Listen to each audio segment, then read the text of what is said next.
Hello everybody, welcome back to another video. My name is Rockford Panda, and today we're going to be talking about something a little bit more serious. How I found out about this is I was working on my next video on a theory that I've been cooking up for Five Nights at Freddy's, and I just finished writing the script and I was getting ready to record it the next day, and that night I saw a video in my recommended that was from Game Theory that said "Goodbye Internet," and a part of me thought, it's just a prank. I've seen other YouTubers do this before, where it's like, oh, it's gonna be Mosby, and then you watch it, and it's like, no, it's not. And I thought, oh, funny. But then there was another part of me that was like, I don't think it's a joke.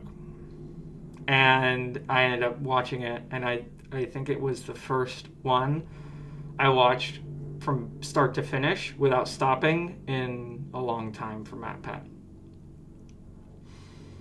And I was a little frustrated because I don't want to put out my first big theory video right around the time that such an amazing and big part of the theory community is retiring. So I've decided to at least postpone working on it until at least I could get this recording done, because I kind of wanted to say a few words about this. And I want to start by talking about how Matt impacted me.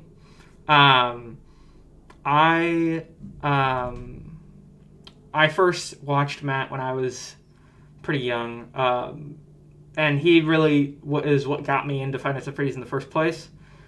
I don't know if you knew this, but I really, up until about a year or two ago, I had only really played a Five Nights at Freddy's game twice. My friends, though, all played it. They all played all the games. They were really deep into the games, and my friends introduced me to MatPat, and after that, as a kid, I watched his videos religiously whenever there was one about Five Nights at Freddy's, and it really got me invested into the lore.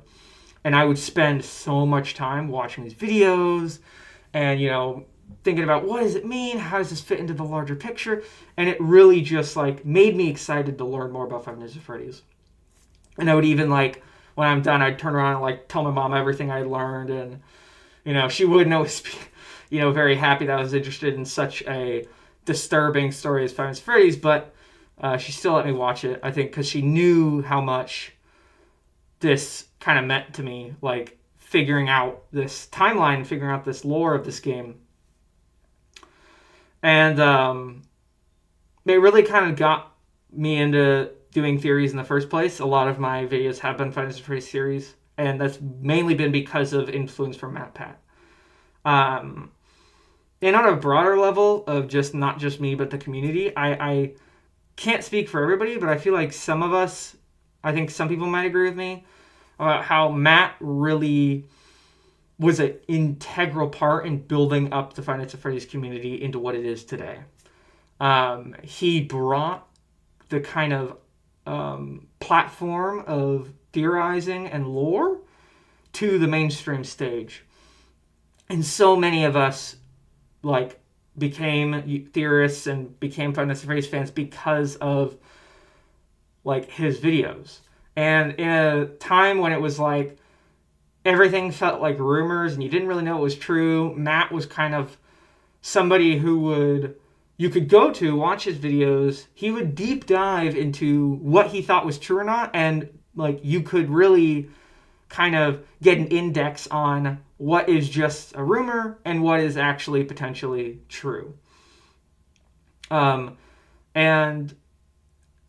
he was just an amazing part of the community.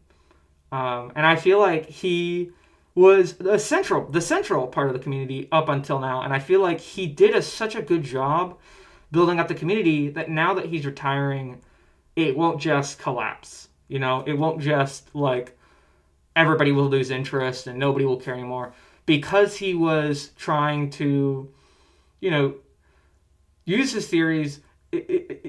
he did it in a way that allowed for growth in other people, and like other people to make discoveries, and he would give credit to those people, and it kind of just fostered a growing community that now can live on its own. Like it doesn't, like it won't, it's not a, it doesn't have a crutch anymore, and that's because of his, like, how well he played his role in terms of his space in the community. And I think that that is something that a lot of communities can sometimes not do great in. And when somebody who's important to that community leaves, the community kind of just disintegrates. And I don't think that's going to happen with the FNAF community. I think that maybe if he had retired like years and years ago, maybe, but I don't think today, because of, you know, advances that he and other people have made, I think that the community will continue to grow. I did want to say, as I've kind of grown older and I've kind of started my own channel, you know, made some of my own theories, I've kind of not really agreed with a lot of the things that Matt has said. And I wouldn't really consider myself a fan of his anymore. I don't watch his videos as much. I'll maybe watch one like every so often. But I still will always respect him very deeply. He is somebody who is just like, has been seen as the leading voice in so much like of what is FNAF up until now, that I think that it would be so wrong not to say that he deserves like my deepest respect for his work. But that being said, the past few videos I've watched of his, I have been, I don't know what the word for this would be. I guess I just disagree with a lot of what he said. And side story, I had like of course thinking ahead, thinking, oh, this is gonna be going for a few more years, you know, like this is not ending anytime soon. This was months ago. I had like watched a few of his videos and I was like, man, like I feel like it's not the same anymore. And I had in my head a list of things that I was like, I feel like he would need to do this, this, and this for me to feel like he has the same level of authority in his series as he did originally. And I recently had watched, a few weeks ago, I had watched his Help Wanted 2 theory about Bonnie being the girl's dad from the DLC for Security Breach. And I didn't watch it from beginning to end, but I watched it, and I was like, oh my gosh. He had checked every box that I had.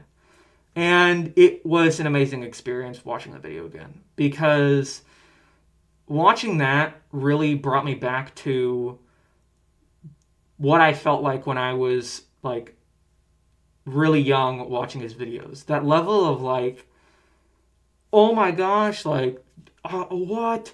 How did I not know that? Like, that's crazy, you know, like bringing out evidence that I've never heard of or seen and what it means and all that sort of stuff, and really like had that same like wonder, you know, of I originally had. And it kind of like reminded me of, you know, why Matt was so important, you know, why his videos were so effective, especially for me at least. And it really just reminded me of what it meant originally. And I was thinking to myself, you know, oh man, I can't wait to see the next one. Like, this is going to keep going. And then the next video I watched was the one that said he was retiring. And while I am sad that I will not get to continue watching more new videos like the one, like the Hope Wanted 2 one, I was kind of glad because I got to see one last like new video that really made me feel the original feeling that was so important to me when I watched his videos. And I guess I just have to say thank you for that. But despite all the frustration that I and some others may have, I understand. I completely respect the decision. I mean, um, he has a wife. He has a kid. Like, he needs to spend time with those people above all else. Like, I think he knows this, but he's not going to be with them forever, you know? Like, and they're not going to be with him forever. There comes a time when it ends, and you can't think, oh, I'll do it tomorrow. I'll do it tomorrow. If you do that, you're risking it ending before you spend time with them. So you have to do it in the moment. You can't do it in the future. And I completely respect that. And it kind of got me thinking.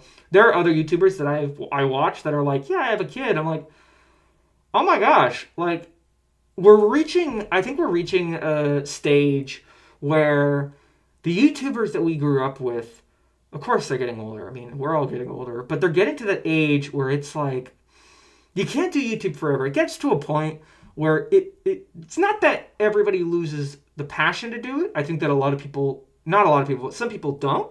But it also gets to that point where it's like, no matter how passionate you are, you realize that you can't keep doing this.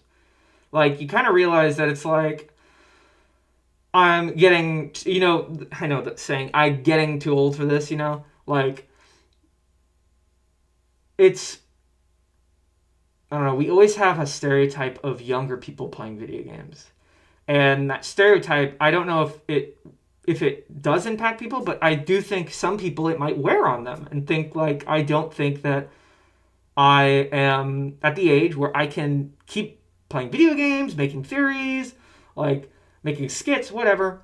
But more than that, it's just starting to get to the age where people are getting families, they're marrying, they're like, and you need to spend time with those people. And I completely understand it.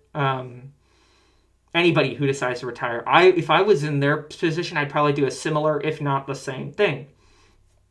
So yeah, no matter how frustrated I may sound, I completely respect and understand that decision by Matt to end up retiring. And yeah, I guess that's it. I mean, he was just such an inspiration for me and for many others. And like, it's kind of, I mean, it's sad to see him go, but I at the same time feel happy for him. He's gonna get to spend time with the people that really matter most, and I think that everybody can really learn a lesson from that. But yeah, I guess in the famous words of MatPat, that's just a theory, a game theory. Stay safe, stay healthy. See ya.